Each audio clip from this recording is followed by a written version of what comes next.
In the dark, I play my dreams. Permaculture flows like sweet streams. I'm the daddy with the know-how seed. Creating the world like it's meant to be. Permaculture, P-I-M-P, I'm the king. That's in love in everything. Bring a change, making it last. Join the Permaculture. Welcome to episode 326 of the Permaculture Pimpcast, where pimp stands for permaculture is my passion. The only pimpcast on planet Earth where we discuss permaculture, preparedness, and practical living. Permaculture, P-I-M-P, with soulful grace. In a VIP. Oh yeah, good to be here with y'all today. If you're here in the live stream, go ahead and hit that thumbs up. Tell everybody we're live so they can go ahead and start suppressing us like they normally do. All right, this is episode 326. Man, I can't believe we're that far down the road on this show. Anyway, this episode brought to you as usual by Hickory Ridge Soap from twooldcrowshomestead.com. Turn that simp into a pimp. Bam!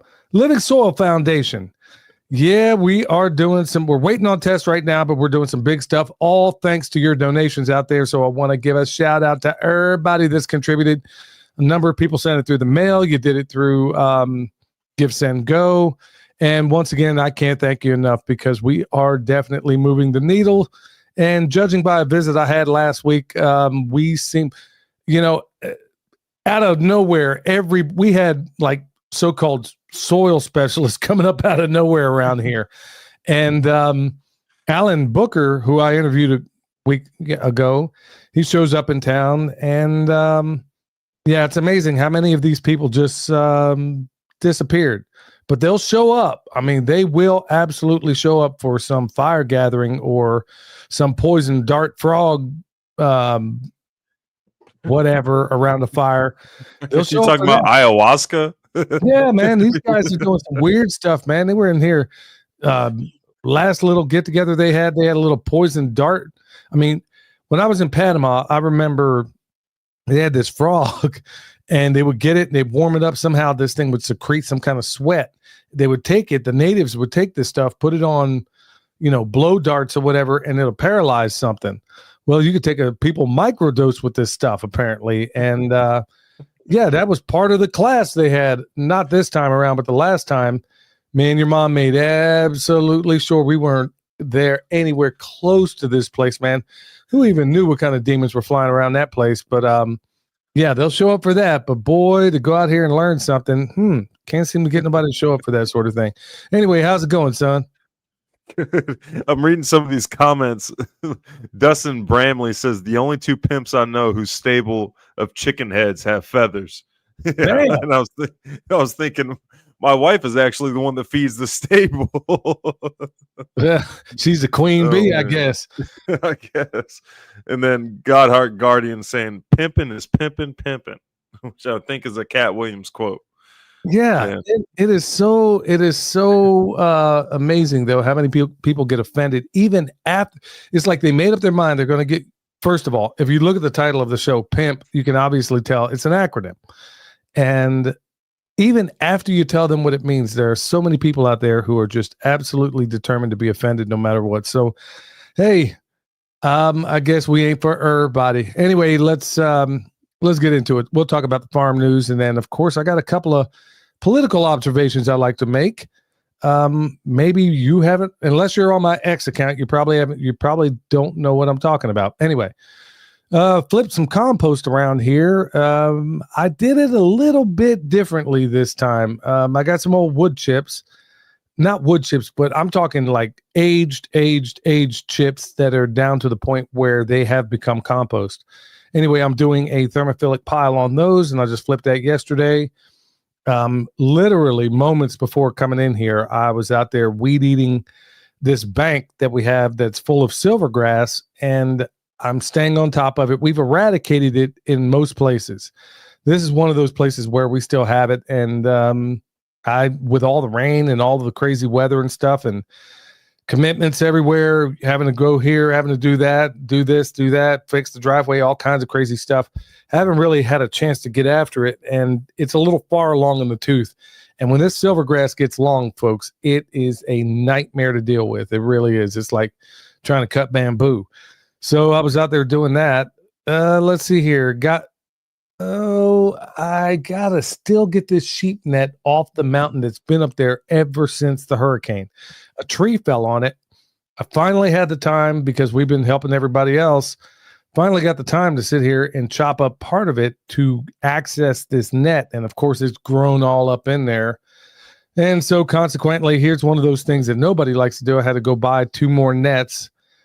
We had some idiot, I got my suspicions, cut up one of our nets when the sheep were closer to the road. Well, we'll be catching you next time you do it. So anyway, had somebody do that. And also they chopped up a hose that was down there, as if the list isn't very short. Anyway, got the cameras in a way to where you will not escape next time. So anyway, looking forward to that. Anyway, had to buy some more nets. Let's see here. The little baby sheepies, I'll have to do a video about these guys, but man, they are so stinking cute. And they hop everywhere. They don't even walk. It's funny, especially at the end of the day, at the end of every day, it's like they all get together and they just hop and chase each other and headbutt the whole 9 yards, just being a little baby sheep. So that's cool. Well, I'm sure a lot of folks have noticed it. I know anybody living in North Carolina certainly has, but there is a haze everywhere. Haze. I mean, had to drive into Weaverville today, and normally I can see the mountains in the distance. Well, you can't. You can't even see the mountains in the distance. That's how bad the haze is. Oh, no, they're telling us that it's Canadian wildfires that are just, when the dominant wind this time of year is blowing from the southwest, they're telling us it's Canadian wildfires that are, nobody smells smoke, but if you can smell anything at all, there's at least 2 women I know of who have lost their taste of sense and smell. And actually, there's a number of them. I won't list their names here, but one of them might very well be in the chat. And I might be married to one, and another one might live in Florida. So all of a sudden, they lost their taste, they lost their smell, and they're telling us it's Canadian wildfires. I'm not buying it. I'm not buying it one bit. So here it's the Saharan dirt. Apparently, the reason where it's hazy here is because the dust from the Sahara is settled over Texas right now. So what blows my mind is that everybody knows, if you have any sense at all, you know that your government lies to you about everything. So whenever they give you an official reason for something, it just floors me that people just buy it still. I mean, whatever they tell you, believe the opposite. So it's Canadian wildfires up here, but down there it's Sonoran Desert or Saharan Desert. Yeah. They've been doing this stuff for years, y'all. It's a lie. They're spraying this stuff at night. You get up in the morning, it's hazy, the whole 9 yards.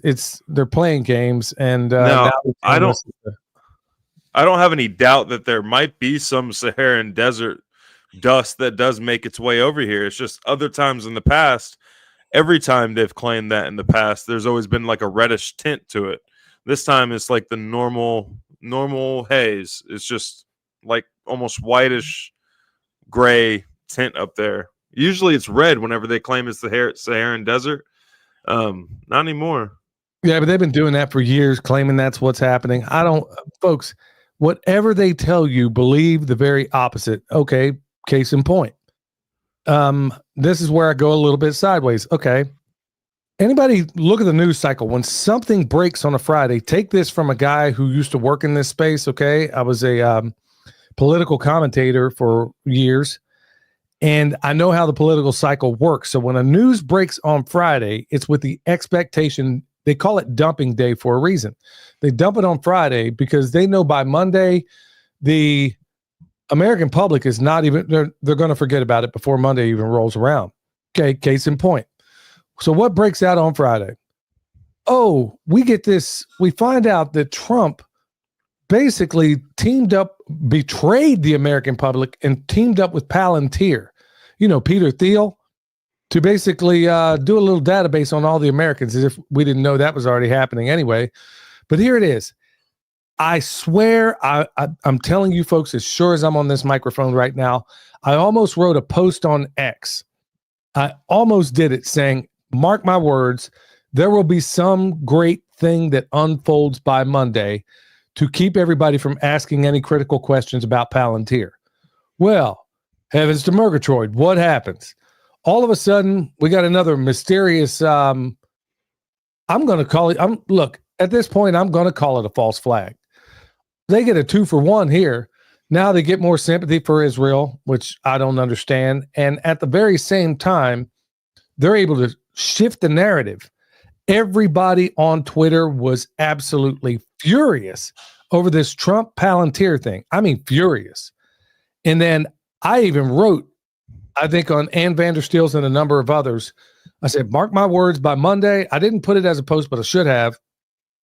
I said, mark my words, by Monday, nobody's going to be talking about this. So what happened? Okay, we have that little thing in Boulder, Colorado, supposedly happened. It sure is funny, the lack of video, for something like that. Usually it's hitting 10,000 different angles out there, but it's funny that that hasn't happened. But okay. And at the same time, you have this thing unfold in Russia, which I ain't even for a minute believing the official story on that. I'm not believing. I mean, whatever they tell me, folks, whatever they tell you, at this point, if they told me the sun rose in the east, I'd go out and check. I wouldn't believe anything. But anyway, the consequences of this Palantir thing, folks, all of you people that are Trump diehards, if you were all about MAGA or whatever that was, look, I'm not left. Let me just preface what I'm about to say for the idiots out there that are going to say, oh, you're a lefty lunatic. No, I'm not left or right. I hate them equally. Okay. I would say libertarian, but I'm not anymore. They've gotten to look, I'm just wide awake. Okay. I don't claim to be left or right, any of those things. If you're about the Constitution, well, I'm with you on that. Okay. That's my level line right there. So here it is. Once again, you get absolutely positively betrayed. And son, I'll bet $1 to donuts, it's not going to move the needle one bit. Yeah, no, it's not going to change anybody's. If anybody hasn't woken up to this dude so far, then I don't know that there's much else left to show you. I mean, even like some diehard Trump people, just like there's a guy mowing the yard across the road from me. A couple of weeks ago, he had a burn pile. That's why I went up and talked to him. I asked if I could throw some branches in the burn pile. And even you could tell, like the typical diehard Trump guy, like 60s, 70s, like finally America saved type guy. But even he had some questions about like these tariffs and whatnot and whether or not this was a good route to go and all that. So if you can get people like that to start questioning, that's usually a good sign. But at this point, past this, I don't know what else you can do in order to wake people up. I can't even tell you how many times I wrote on somebody's thing like, okay, this thing with Palantir. So now it's starting to look as if Doge went out there, got all this, because the whole narrative makes no sense. Okay, so Elon Musk, yeah, folks, this all has something to do with permaculture. Just bear with me. So Elon Musk, you got him out there, and the dude only audits 1% of the freaking government, 1%. And look what he found. And all of a sudden that goes away, 1%. And look what he found. Well, all of a sudden they're talking about the Pentagon, and then they shut the whole thing down. Now it's starting to look as if, and this isn't my intellectual property, some other people have suggested it. It's starting to look as if he was in there to gather the records, and then they hand them over to Palantir. And now we get databases, data files on every single American. Look, this was a Nazi and a Stasi wet dream. Okay. Absolutely. Absolute wet dream. And nobody cares. Nobody cares. You just went, folks, we just went back America circa King George. That's exactly what just happened. And nobody's talking about it. Nobody cares. So everybody's response right now is, well, they already had a database on us anyway. They already had that's everybody's response right now is like, oh, they were already keeping tabs on everything we did anyway. So yeah, why not just go ahead and give them permission then? Well, as far as what this means, folks, you can see the narrative unfolding right now. My crystal ball so far has been batting 1,000. I mean, look, I'm not trying to brag here, but I'm telling you straight. I mean, I told you this guy is the biggest Trojan horse probably in history. All of them. I mean, every single one of them, probably since JFK. It was like that one comedian said, when you become president now, they take you into a room and you look at the Kennedy assassination in an angle maybe you've never seen it before. They just play the video, stand back with their smoke-filled room, and then say, okay, any questions? And you're like, okay, yeah, what are my orders? That's how it rolls out. So everybody thinking this guy was your savior, folks, the reason why I'm telling you this is so many people went right back into the matrix, and a lot of them are still in there. If you're one of those people, you might want to reconsider and come back out, because I made the prediction before. I said you will not recognize this country by the end of 2025. I've said it before, and I'm going to stand by it. And you can already see it ramping up. You can see this thing in Russia ramping up. You can see, I mean, for crying out loud, the leader in Great Britain, Keir Starmer, just came out, made an announcement. I mean, like, hey, we're mobilizing for war, the whole 9 yards, and nobody's talking about it. So, moral to the story is, folks, anybody out there in the military, I know there's a lot of vets listening to this. If you got anybody in the military and they can ETS right now and get out, I would highly encourage it. And who even knows what they're setting up the narrative. It just blows my mind that you can go out here and burn the American flag. Nobody can do anything about it, but you burn the Israel flag, you're going to jail. What planet am I on? What planet am I on? Yeah. All right. I'm gonna leave that one right there, son. Let's before Dad gets his third strike. Yeah, I'm about to lose it, man. So why don't you tell us how's things been going? What's your farm news? Just picked up a washer today. I went to that used appliance place. The used appliance place right now has washers the same price as brand new washers right now. The only benefit is that these ones are like upgraded, more durable parts and stuff like that, and they come with a better warranty. But it's the same price as brand new appliances right now. Picked up a washer. Just trying to get these moringa seeds to get growing, and so that way I can get them planted. I have a south-facing brick wall that I'm going to try to plant a moringa tree up against and see how much longer I can expose or get that growing season out of it. That's mostly it. Just trying to kind of still playing catch up from being out of town so often.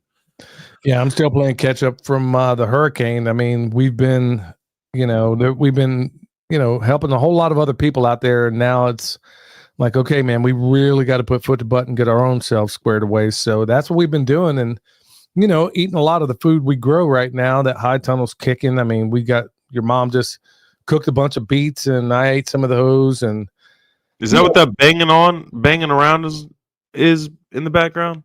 No, your mom is down there making a lot of noise for some reason, and I have no idea what. And I didn't shut the door because it's not like we have the AC on or anything, and it's hot if I don't shut the door. Right. But your mom could never be a sapper because she can't be quiet. She couldn't do it. No way. Anyway, Redemption Shield, y'all. Oh my goodness. Yeah, she's probably down there shaking her head right now, going full Shaniqua on me. Anyway, Redemption Shield, 10% off with promo code PERMA, y'all. Remember, I'm G'd up from the feet up. That means grounded. My feet are on this grounding mat right now. Got to do it with all this, in this studio with all these EMFs around here. Got to make sure I am getting those beneficial electrons. So you know how that works. Billy 100. Yeah, I had to go out today and go get some rocks to put down the driveway. Able to get them again. I mean, it's been pretty hard to find lately. So every single time I leave this house, y'all, I promise you, I got on that wave watch 100% of the time. And I'm able to, if I have any anxiety being in a place where it's crowded or anything like that, that's, I got it on every time I leave this house. So Billy 100 will get you $100 off of that. And then remember, coming up in July 18th through the 20th, we got Kentucky Sustainable Living. And we had Jason and Shelly on last week talking about what's going on over there. So, yeah, there's some other stuff going on too, but I didn't get it in my notes. All right, so I'm going to go to the good news right now. So some of this is kind of bittersweet. We got micro housing surges in the U.S. cities as housing crisis deepens. Okay, I'm going to say that's a good and a bad thing, and it can be necessarily a good thing if you know how to do this right. A lot of these tiny houses, folks, I know for the longest time now, it seems it's been one giant fad. And let's be honest, it kind of has been. I mean, it's been one giant fad. So one good way of going about this, at least when it comes to these tiny houses, is look, if you're going to have one, make sure you insulate the living daylights out of that thing. Yeah. Especially, I mean, that's one thing that, you're not going to get better than 2x4 walls, but make sure you got good insulation in there. And if you got a roof on it, take it from me. I was a former insulation contractor. You want to try to get at least an R30 up there, at least. And it's going to help you on your AC bills as well. So just think about it with these. You can make it work, but it's also an indication that things aren't exactly wonderful in the United States of amnesia when it comes to this stuff. So the good news about all that is life is livable in a tiny house. I mean, we did it for years. I mean, 3 adults and 3 dogs and 300 square feet, and we did it for years. So less than that, we did it in that fifth wheel for a while. yeah, and then a cabin for a little while. I mean, it was small, and we made it work. But yeah, it can happen. But folks, I think you can really, really save a pile of money. Man, I probably shouldn't have opened this can of worms, but you can save a pile of money in a tiny home if you do it right. But there's lots of ways to do it wrong too. So tiny houses, I don't know if I'd have one in the middle of Arizona, but in certain places like right here, they could work and work well. And a lot of folks, ever since that hurricane, that's all they can work out right now. So it's, you do what you can. All There's right, a lady I knew, real quick. There's a lady I knew up in the Earthship biotexture area that she was actually taking a storage container and then built like a 4-inch box around the entire container for insulation. And she was using largely like ripped up old jeans from like one of those mills or something as insulation, and just shoved them down into that 4-inch box and used that for insulation. And apparently worked pretty doggone well. She was able to heat and cool that whole container with just like a simple window unit occasionally. Wow. Sounds like, back in the old days, either they didn't have A, no insulation at all, or B, some of the old houses would have like newspapers and stuff in there. So, and that's really what the cellulose insulation is anyway. It's just, ground up newspapers, but who's even reading newspapers anymore? So you're probably better off if you don't. All right. Next one is FDA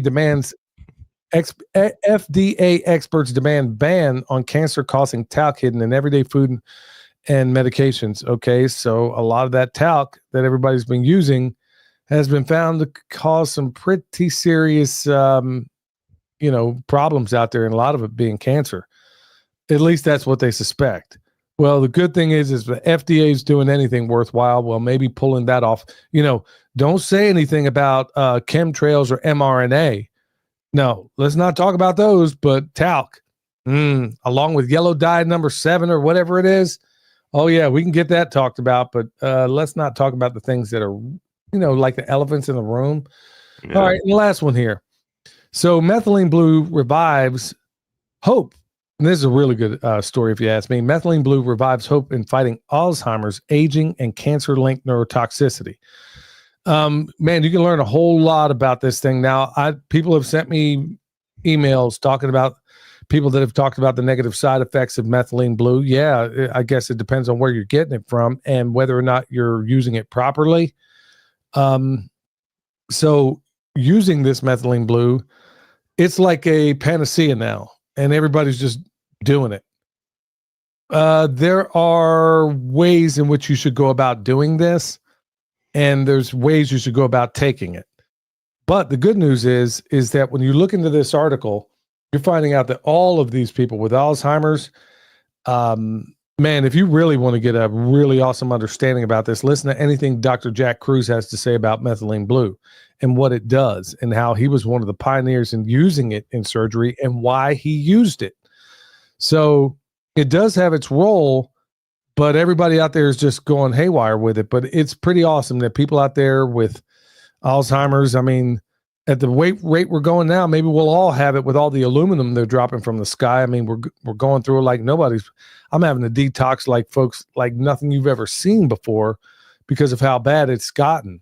So, I mean, like Dr. Ed Group said, once upon a time, he would tell somebody to do a liver cleanse once every, 6 months or so. Now he's telling them to do it once a month. That's how bad it is.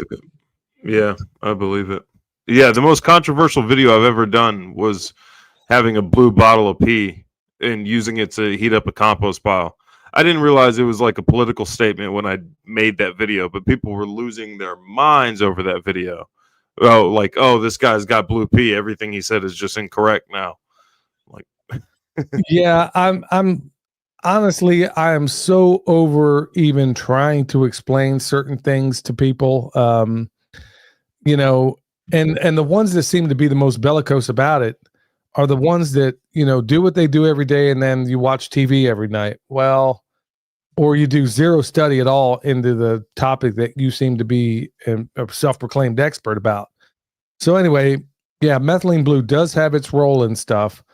And whether you're listening to Dr. Will Spencer or Dr. Jack Cruz, I mean, Jack Cruz will go through and explain exactly what it is doing and why it's doing what it's doing. But anyway, through these studies, they're finding out that a lot of these people with some very serious medical conditions are finding out that it's effectively treating this stuff powerfully.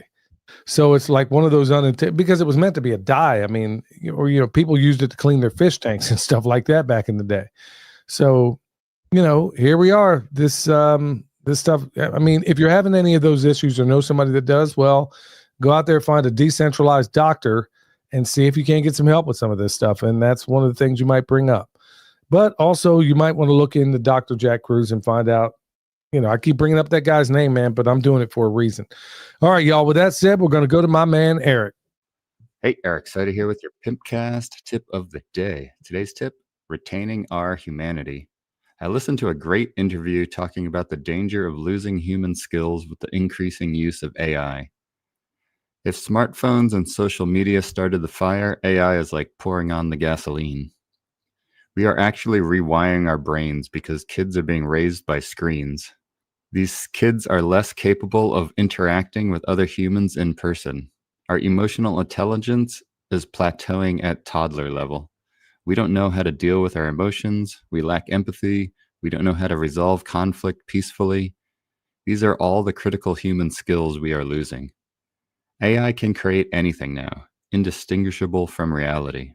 We don't have to learn anything anymore. We can just have AI do it. But there is incredible value in struggling through a difficult process. You gain wisdom and confidence. If you have AI do something, you learn nothing. It's like if they say, well, AI will provide everyone with boats until there is a storm and you don't know how to swim. We talk often how the media is trying to keep us all in fear. Relying on AI just makes everyone even more afraid because now no one knows how to do anything without AI. AI is just a tool, and like any tool, you should know how to exist without it. Human and handmade things will become more valuable and rare, and offline communities will become critically important. This is why all the world's problems truly can be solved in a garden. You can find me on YouTube and Instagram at Eric Sider. If you're in need of permaculture t-shirts or remote permaculture consultation and design, head over to ericsider.com. And for those in the Sacramento area, check out my permaculture community group, permaculturefairoaks.org. That's my dog right there. And boy, I can't agree more. He sent me that podcast he's actually talking about. It was with Diary of a CEO. And he's done a number of these podcasts talking about the consequences of AI. Man, we really should do a show on this because it's just like George Washington said about government. It's a dangerous servant or a fearful master. And AI is worse on every single count. The first time, in fact, Eric was the first one to tell me when ChatGPT came out. I didn't know anything about this thing. And he sent it to me. And I remember reading the article about what this thing could do. At that time, Eric sent me an example of what he asked this thing to do, and it wrote like a brief article, Yeah. and it blew my mind. And the first thing I said to him was, no kid will ever do a book report ever again. No kid will ever read a book and do a book report ever again. That was the first thing that popped up into my head. And we're seeing it right now. Everybody's like, okay, I don't know how many examples I can provide from Grok, Chat GPT, all the others. And like William said, or like Eric said, they are a very handy tool for research. But there are times I go to this thing and I'll ask it questions I know the answer to. Or you ask it something political, like how many genders are there out there? Or that's not even political. That's just straight biology.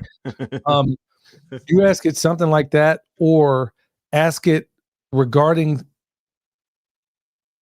okay, if you ask it anything regarding Israel, and let's say it's, the USS Liberty and what happened there, look at the answers you get. It might blow your mind.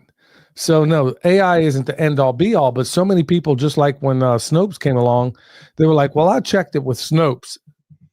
What happened to your old common sense? So everybody's outsourcing everything. And pretty soon, folks, that's going to be one of the big devastations that unfolds. And in fact, in that podcast from Diary of a CEO, I can't remember the guy's name. As I was listening to it, he was talking about one of the great consequences is unfolding right now.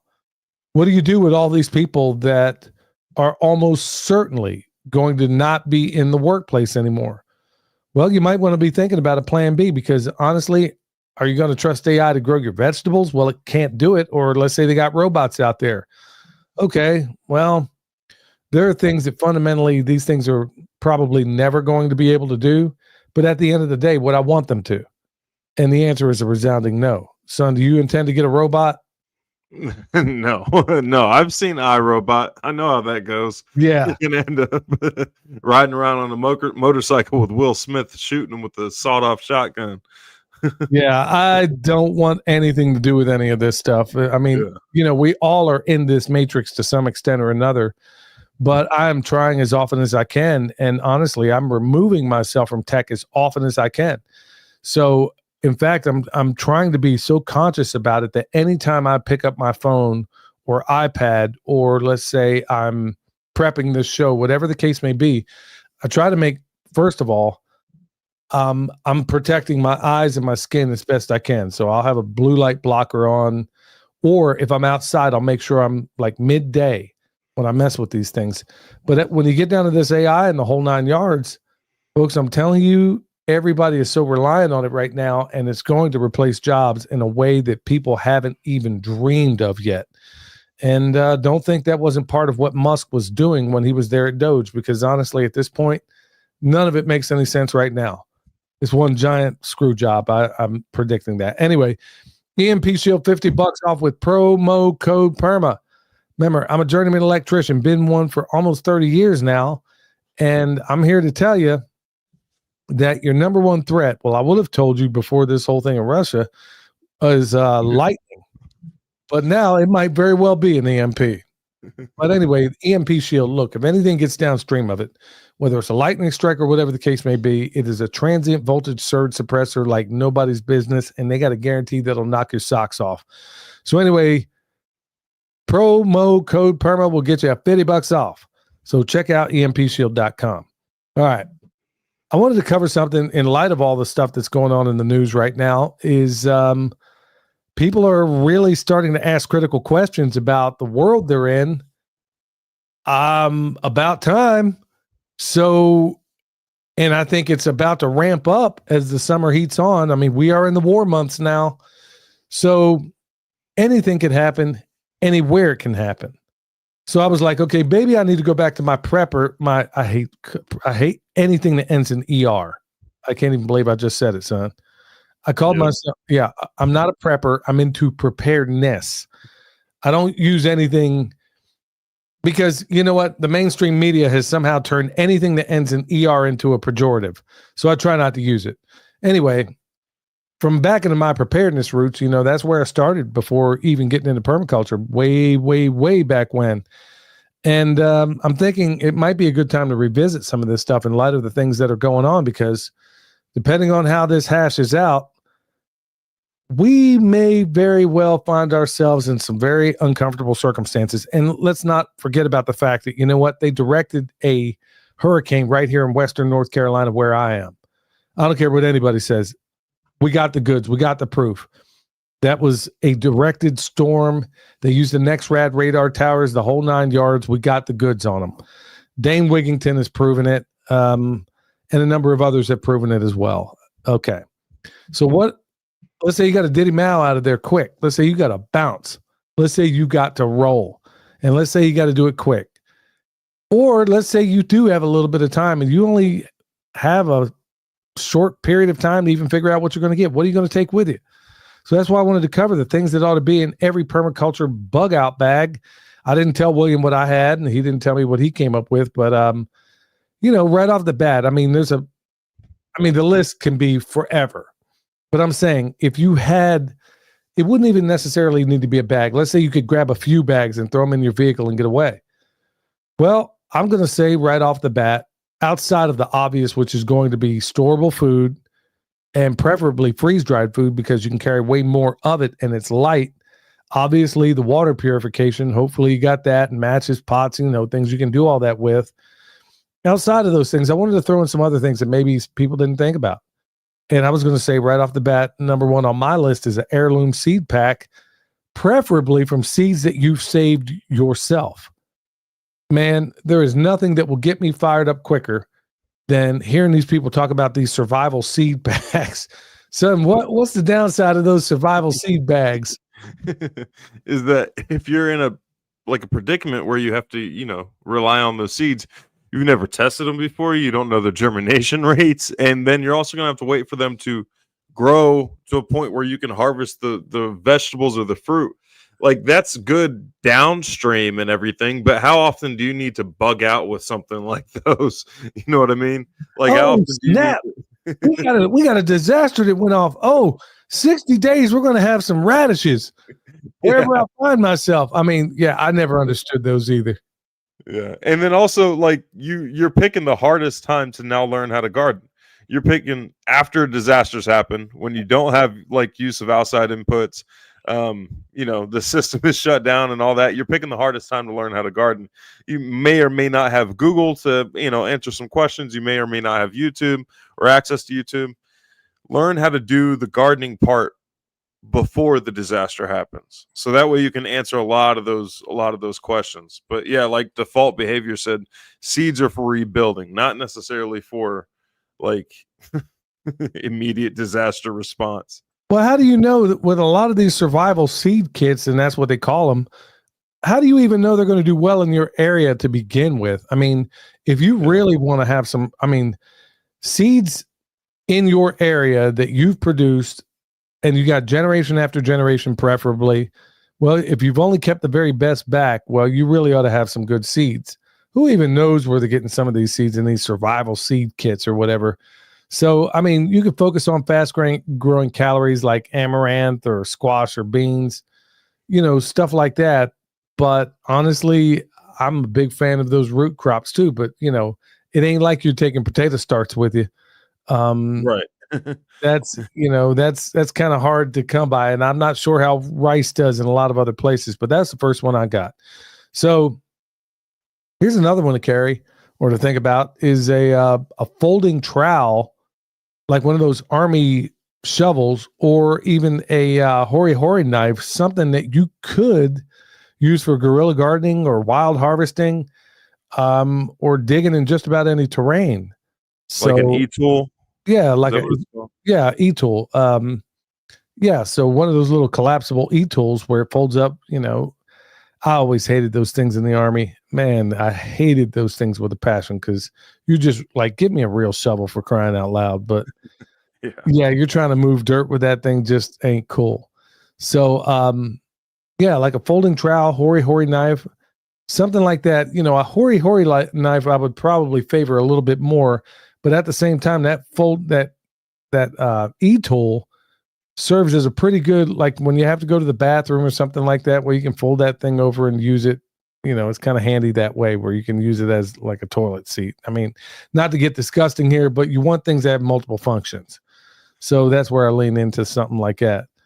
Another thing you might even consider, some might say bring mycorrhiza fungi or compost. Wait, what? This is a bug out bag. That's what I'm saying. It's tiny. It's tiny. So if you have like nitrogen fixing seeds in there, it's going to help a little bit better if you have your nitrogen, let's say your beans or whatever, because those things are tiny and you could inoculate a bunch of seeds with it. Yeah, I'm just saying it's small, it's tiny, but hey, I was just like, hey man, this is a permaculture bug out bag, in addition to your regular bug out bag, outside of the typical beans and bullets that you're going to bring. So, those packets are tiny. So, I mean, you could bring some of that. Maybe some kind of permaculture field guide, and you might even waterproof it, obviously, as some kind of cheat guide. Some basic swale guides. I mean, a lot of this stuff I wouldn't need, but if you're new to this, it wouldn't hurt to have a quick reference point for a lot of this stuff. But, there's a reason why we have a sapper handbook, or a ranger handbook or anything like that, for a quick reference guide for things like that. So you want to make sure this thing is like very, very to the point and clearly small. Anything you would add in there, son?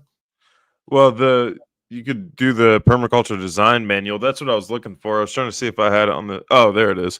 Yeah, it was going to be kind of hard to waterproof. I don't know how you do that, but you could just put it all in a Ziploc bag and take the permaculture design manual. Granted, that's going to be a lot of space, but the cool thing is that you can go anywhere in the world after that and start growing food.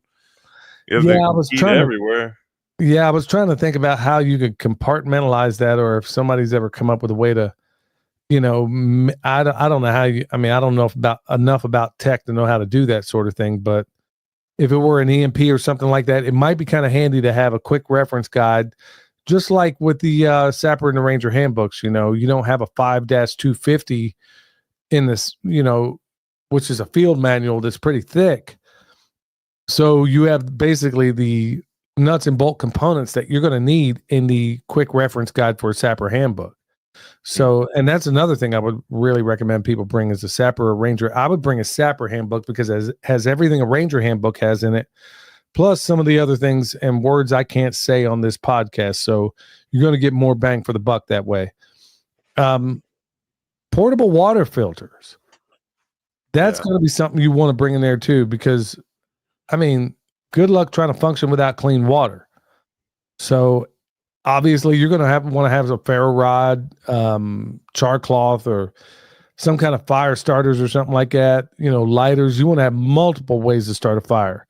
Cool thing about a ferro rod, it can get wet, a whole 9 yards. Fat wood, that's also good. It's light. A foraging bag and an ID guide. You might want to think about, first of all, you may not wind up in an area that you're comfortable with, so you may not know what's there. But having some quick reference guide for what you might need to forage might be kind of handy. So that might be handy as well. Here's another one. And I'm talking to the people in Nashville right now. Some kind of soap or neem oil. You could bring the neem oil. Well, obviously, it's going to work for skin irritations and also garden pests. So that's a double-edged sword. But I know, suggesting soap to the hipsters in Asheville is like putting a cross to a vampire. For some reason, there's some sacrament that I don't understand with why I don't understand it, but these people smell like 30 miles of Louisiana swamp. Yep. There's something to it. There's some sacrament. Folks, I will go without eating before I go without bathing. Okay. Especially when they gather. It's like they save up the funk for those moments and just fill the room. Yeah, it's like that. Imagine a whole room full of the guys like Pigpen on Charlie Brown. He was the outlier in Charlie Brown, but man, you got a whole town full of these people, And like I said, there is something water. It's not like where it's up north, back east, where, people are really cautious about their water usage because they pay a lot for it. It's not that way down here. And there's some sort of sacrament. But anyway, I go sideways here. Soap, some kind of soap. You want to make sure you have that. Like I said, it will work well in the garden too. And you can discard some of your stuff into whatever garden you have out there, guerrilla garden, whatever the case may be. Natural soaps, neem oil. I mean, I don't care. Look, Asheville, I don't care what you use. I mean, you're surrounded by rivers everywhere. That's where maybe some of that toxicity in the river might actually do you some good. Act as a solvent. Oh my goodness, man. The funkiest human beings you've ever seen in your life. That's why when they come up to me, look, I'm not even going to go sideways here, man. I'm about to go to completely sideways here. So another one here I got is people call it paracord, but I call it 550 cord. That's what we called it. And snare wire or trip wire, same thing. Okay, when you're out there out and about, that snare wire, man, you can catch squirrels. You can do all kinds of things with it. I can make some pretty nifty trip wires out of it. We did one video, I think on 4th of July a few years ago, where I actually talked about using like those poppets as snares and stuff that, early warning snares, rat traps. I mean, we used to use them all back in the day, where you have a chem light on there. I mean, there's so many different ways you can go about that. So you can use it for trellises, obviously animal snares, tarp shelters, that 550 cord, even the monofilaments within it. You can make a fishing net out of it, the whole 9 yards. 550 cord is invaluable to me. I mean, I love that stuff, and I used to buy it by the 1,000-foot roll. That's how much that stuff means to me. So it's really good stuff. And, clearly, I mean, like your boot laces and stuff like that, it's always good to replace what you have there and replace them with 550 cord or paracord, whatever you want to call it. And now they got stuff like fire cord, survival cord, and all those things. I don't know how well they'll work in these boots because they're a little bit fatter. So some people, I'm the world's, people got really big on these preparedness campouts. And man, you want to really irritate me, screw up my night vision. Yes. Screw up my night vision. And everybody walks around with these idiotic headlights. It is the dumbest thing you can do in a tactical environment, folks. Never, ever, ever wear a headlight. And if you got to use a light, make it a red light under a tarp. I was getting so mad with Emily on the Midwest Preparedness Conference because she'd get up because she was doing 75 hard. So she's drinking a gallon of water. So she has to get up in the middle of the night to go to the porta potty. And I would just be so mad. I'm like, Emily, it's a full moon outside. The porta potty's right there. You can see. Quit turning on the light. But there's a bunch of people who just automatically think oh, it's dark out. I need to turn on a light to see, and then don't even test to see if they can actually see in the dark or not. No, and from a tactical standpoint, I mean, if you found yourself in a position where you had to bug out in the first place, the last thing you want to do is bring attention to yourself. And that's why, honestly, man, like a solar battery charger, yeah, I get something like that. That makes sense to me, okay? But going out here with these headlamps, folks, it is the dumbest thing you can do in a tactical environment because you just drew attention for everybody. Now think about it. It's like in the book 1 Second After. And even William Forstchen spoke about this at length, that when, let's say the worst should happen and you find yourself in a tactical environment, your senses become more alert, especially when you're a person without. So I don't care if it's your sense of smell. That's why in the military, we called it, when we go into patrol base, we do what was called SILS. It stands for stop, look, listen, and smell. Because you use your senses. And the obvious biggest giveaway, the thing that's going to get more people killed than anything are those headlamps. I guarantee it. I guarantee it. Those headlamps are the worst invention ever.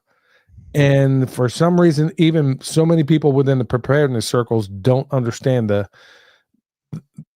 why you should never use one of those. Certainly not. If anything, you get yourself a flashlight, you use it with a red light, you do it under a tarp. you got to be very, very cautious, especially the people around you that may be without and may not, honestly, who even knows what they might do to you if they find you. So you want to be really careful about those things. But that's a list. Anything you want to add to that, son? Yeah. Instead of maybe like you brought up an e-tool earlier, I was thinking like a machete. Just thinking about how much we accomplished alone with just a machete over at Jeff Lawton's farm. And he, observed this from going to different farms all around the world. But like the machete was probably the most valuable tool we had. If you have a machete in a file, then you can dig with it no problem. You can harvest, you can do fine cutting tasks with it. You can clear land for future growing and stuff like that. Like a good long 18-inch machete can get you pretty far, and you can sharpen it easily with just a file. Once you learn how to maintain that, I know a lot of people have mistakes with, sharpening knives and stuff like that. Machete is really, forgivable, and it's nothing wrong with cutting on a burr with a machete. It's not like you're trying to slice paper or packages or anything like that. So the burr isn't going to be an issue with a machete, and it's going to get knocked off as soon as you start using it and everything. But yeah, a machete, that can get you pretty doggone far. You can make a structure with it. You can like set lines for a garden. You can dig with it to a certain extent. Yeah, I would rather have that than an e-tool or a hori. No, that's a pretty good observation there, son. Yeah, so Batman says shooting a gun is a no-go too. Look, people want to laugh about this in the preparedness space, but I've been saying it forever and a day. A 22 is probably your most valuable weapon out there. Why? Number one, you can take down some pretty, first of all, you can take out all the varmints you need with the 22. Number two, it's hard to hear a 22 from a terrain feature away. So when you use a 22, number one, you could take down a person if you had to. Obviously nobody wishes for that. Not unless you're a lunatic. A 22 could take down a person if you had to, obviously. That's why these people, when they talk about stopping power, look, you get shot with a BB, you're turning around. Okay, yeah. You get shot by a 22, you're going to keep coming, especially if it's a 22 hollow point, which makes a hole as big as a 9mm. Ask me how I know. So number one, it's light. You can carry a bunch of rounds. A big reason too. I didn't even cover weapons in this sort of thing. I didn't think that was, I was kind of sticking strictly to permaculture, but really this is part of it. So I'm glad you brought it up. A 22, I think, is the most valuable weapon in a grid down area because you can carry thousands of rounds, and you could take down varmints. You could take down, marauders, whatever the case may be. Nobody's just going to get up. What do you think the mob used to use back in the day for hits up close? 38 or a 22. There was a reason for that. What do I use to take down most animals, even 400-pound pigs? A 22. I know a lot of other people like to use a 410, but for tactical reasons, you're not going to hear a 22 more than a terrain feature away. So you're not going to draw attention to yourself from somebody. You shoot off a 30-06, man, everybody for miles around is hearing that.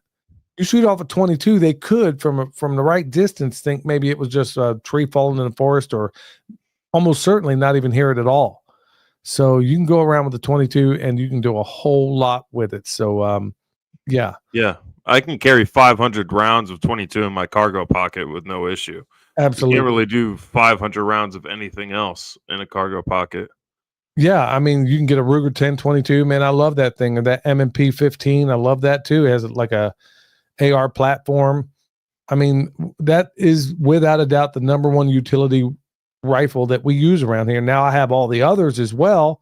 Everything from a 30-06 to, ARs. You name it, we got it all. But the point is if you had to get out with if I had to just pick one rifle and go with it, I guarantee the 22 would be the one I'd take. And I know people think I'm crazy for that, but for all the reasons I cited there, and I will have rounds forever.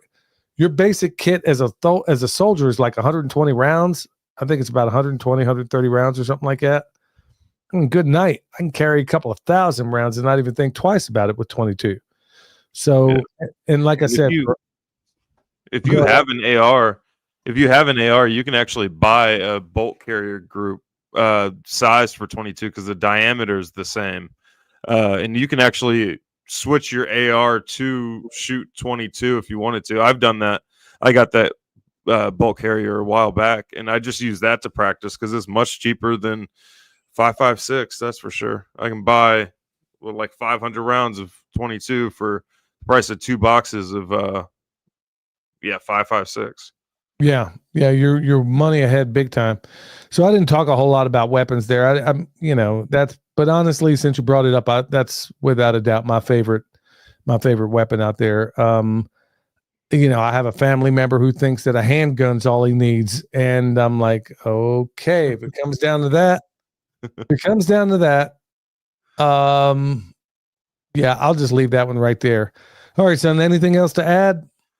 Water purification, but also like a means to heat. Like if it's a bug out bag and I'm planning on I'm arriving to a location that has, better storage and everything like that. The first thing I was thinking of was my jet boil. That thing makes hot water. It can purify water so doggone fast. It can heat up water for meals if I'm bringing freeze dried food, stuff like that. Yeah, jet boil is awesome. That's what I was using during the disaster relief stuff up in North Carolina. Believe it or not, it helps out quite a bit when you're in miserable conditions to have a hot cup of coffee to start the day. A lot of the chill wears off and stuff like that. But yeah, that jet boil does a fantastic job. It boils water in under a minute and a half. And like I've used the same canister since I got the thing. I haven't even had to, so it's super efficient on fuel as well. But you could use it to you could use the burner to light a bigger fire if you wanted to, if you're worried about fires, but you could also use it to just boil some water real quick and then, keep on going. Yeah, there's a lot of great ideas out there, folks, but just be thinking about, especially in these times that we're getting into right now. Look, I'm not trying to freak anybody out or even talk about being fearful, but I think it's important that we go back to our roots every once in a while. And mine just happens to be in the preparedness world, in the military world. And that's really where I cut my teeth in a lot of this stuff. Long before I got into permaculture, it just sounded like, to me, permaculture was the next step. It should have been. But be thinking about these things because everybody, by and large, has gone back into the matrix, and they're still going back. Now, granted, some of them are starting to circle around and saying, hold up, I don't see a whole lot of difference going on right now. I don't see anything changing. If anything, we see things hitting a point of entropy, and that ain't wonderful. But it's not a reason to be fearful, folks. That's why every single time on this show, we exit this show every single time by saying the very same thing, and that is stay alert, stay alive. Nature, the knowledge rings, roots that run deep, wisdom from soul, and permaculture dreams. Let the ideas unfold. Feeling nature's groove. Who's got the answers? All we need to do, listen to the earth. Let's see the change. Watch the world spin. From the smallest sprout to harmony begin. In the cycle of life, where the magic's alive. Tune into